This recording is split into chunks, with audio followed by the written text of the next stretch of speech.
How many times have you told yourself that you're going to start tomorrow and you don't? Because we think discipline means that we're going to be pushing harder. But maybe we've had it backwards all along. Maybe discipline isn't about fighting the resistance in front of us. Maybe it's actually about removing the resistance completely. In this episode, I'm going to challenge the way that you think about self-control, motivation, and consistency. And I'm going to teach you a step-by-step process to how to actually enjoy taking action. Because the truth is, once you understand how to enjoy doing what matters most, everything in your life will start to change. So let's go ahead and start here. You cannot bully yourself into being consistent. Long term, that is. I mean, you can shame yourself and guilt yourself and bully yourself into short bursts of effort, but never into real long-term sustained growth. That is going to lead to burnout if you just shame and guilt and push yourself to do something. I promise you, I did this for years and years and years. And I hear so many people say, oh yeah, I'm really good at starting and then I always give up and I don't know why. Well, here's why. Your brain, at its simplest form, just does not like to move towards pain. It wants to move away from pain. What it wants to move towards is reward. It wants to move towards pleasure. So the harder that something feels emotionally towards whatever it is you're trying to work at, the more resistance that you will naturally, unconsciously build around that thing you need to do. So with that being said, and that being the frame of today's episode, when you say, I just need more discipline, what you're really saying is, I need to learn more about how to make this feel good enough so that I want to do it. Think about that for a second, because believe me, for years, I worked 110 hours a week for 3 years straight when I was in my early 20s, and I burned myself out. I forced myself. And then I eventually did what everybody will do. When you force yourself to do something, you burn out. But that's the secret, is what I'm trying to share with you, is you have to learn how to make taking that action feel good. Not like punishment, not like pressure. You want it to feel pleasurable. So how do we make it feel pleasurable to ourselves? Well, I'm going to give you kind of a step-by-step process to it, okay? The first step of the process is to try something that's called the breadcrumb method. The breadcrumb method is really simple. Well, when you look at how most people build habits like they're climbing a cliff, like one huge, painful leap at a time, and they're just working towards it, going and pushing and going and pushing. But the brain doesn't like cliffs. What the brain really likes is trails. Small, clear, low effort paths that eventually lead towards the top of the mountain. And so the breadcrumb method is basically that. What you're going to do is you're going to take you're going to leave little teeny tiny irresistible cues that pull you towards the next step. They kind of make it easier and pull you towards taking the action.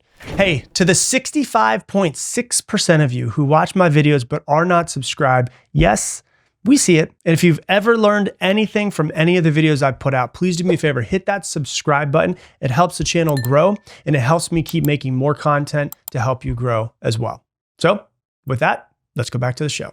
So an example that I'll give you, and you've probably heard me say many times, is if you want to work out in the morning, then lay your clothes out with your shoes, ready to go. So as soon as you wake up in the morning, you're able to take action. You don't have to think about what you're going to wear. It's already ready for you. If you want to write your book and you want to sit down and write, then open your laptop the night before and maybe write yourself a note that says you have permission to write one messy paragraph or one messy page, or just get it out of you. It doesn't matter if it's good or not. And the idea is just like, it doesn't have to be the perfect page. It doesn't be the perfect paragraph. Just get stuff on the paper.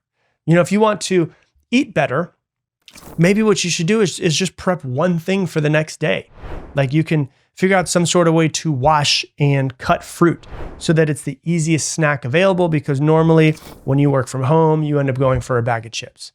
And really the key to it is this: you don't want to wait for motivation. What you're trying to do is you're trying to design momentum. That's really what the key is with the breadcrumb method. You're trying to design momentum because starting is usually the hardest thing for most people. And this is what's most important. You just want to get a little teeny tiny bit of movement started. Like when I think about when I used to go on really long hikes when I'd be in Sedona, right? We just got back from Sedona. We were there for a month. I would think about, oh my God, like this is a 4-mile hike. Like this is, oh my God, I don't know if I want to do this today. It's hot outside. And I started thinking about how long this entire thing's going to be. And then I just tell myself, hey, just go out and walk for the first few minutes. If you don't feel like doing it, turn around. I'm like, oh, okay, that's really not too hard. And then so what I would do, I'd go out there, I'd walk for a few minutes, and I'd be like, I feel pretty good. My heart rate's going. It's kind of beautiful out here. I'm just going to keep going. And then I just keep going and I keep going. And the thing is, once you get that movement started, the momentum becomes so much easier. The more that you can remove friction, the more that you'll start doing the right thing without thinking.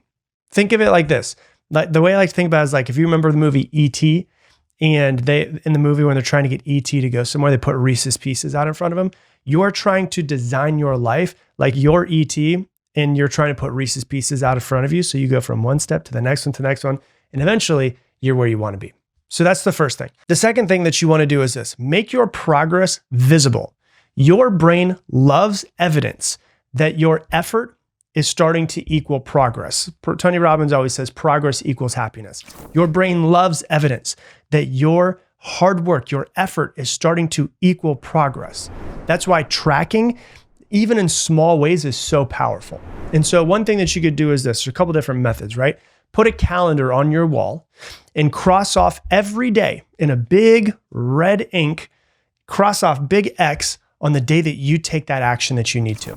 Because once you see that you get 1 day and 2 days and 3 days, you have a chain going.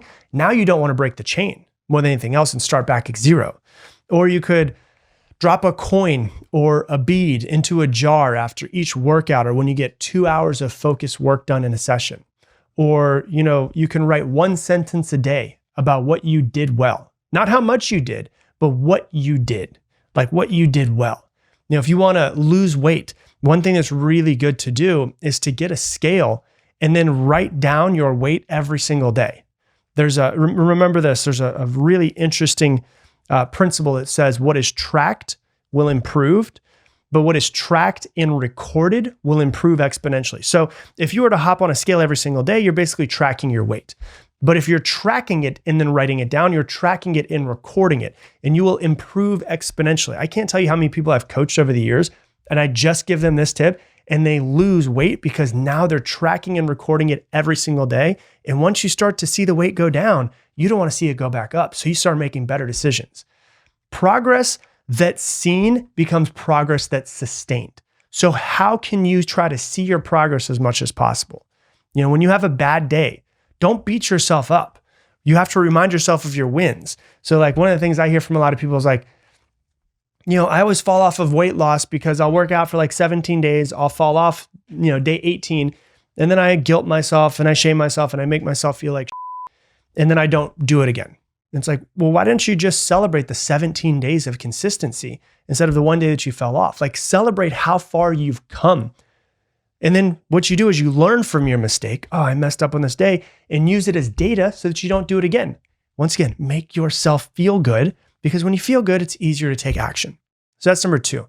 Number 3 is to start to reward yourself intentionally. This is about teaching your brain that effort feels good. The same way if a dog does something that you want it to do, you give it a treat, and it does it again and you give it a treat. You have to train yourself, as weird as it sounds, the exact same way that you would train that dog. You're teaching your brain that the effort that you want to take to create the life that you want feels good. After every session, even if it's just a short one, do something that signals a reward. Step outside, take a real deep breath, a slow breath of fresh air, feel the sun, and just close your eyes and just enjoy being outside for just a minute. Or make yourself your favorite non-alcoholic drink if you're in the middle of work day. Or text someone like your best friend or your spouse or whoever it is that's like your biggest fan and say, I just did this, I'm excited about it. And they come back and like, you're so great, I'm proud of you. Find that person and tell them so that you can start to feel the reward of them being proud of you as well. You can even just go to the bathroom, look in the mirror, smile at yourself and say, I'm proud of you, you're doing a great job. It sounds ridiculous, but there's so much proof that shows that that little reward makes you feel good because it releases a little bit of dopamine, which tells your brain the effort is pleasurable. What you're doing is you're pairing effort with satisfaction, and you're getting your brain to become addicted to this thing because your brain wants more dopamine. And when you do something that feels good, it releases dopamine.